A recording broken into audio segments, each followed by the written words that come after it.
Scammer soek jou geld. So met ander woorde, as iemand jou werk offer of iemand stuur vir jou Messenger of 'n WhatsApp of jy kry 'n boodskap of 'n e-mail of wat ook al van 'n Comstock agent of van 'n plaas in Amerika en hulle bied vir jou werk aan, is dit 'n red flag. So want jy kry gewoonlik net werk deur agente of gateways en dit is hoe die scammers operate. Hulle gee vinnig vir jou werk, okay? So binne 'n dag of 2 of 3 het jy al 'n kontrak.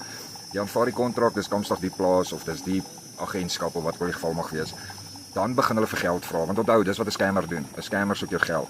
'n Scammer wil so vinnig as moontlik binne 'n week of 2 wil hy geld uit jou uitkry. Dan sal hulle sê, okay, jy moet 'n kontrak processing fee betaal. Jy moet jou die visa geld sommer aan hulle oorbetaal. En dan in baie gevalle ook kan jy die vliegtuigkaartjie Comstock by hulle koop. So ouens, wees net slimmer as dit.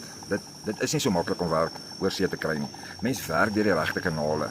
Jy werk deur die agentskappe of jy werk deur gateways soos ek genoem het.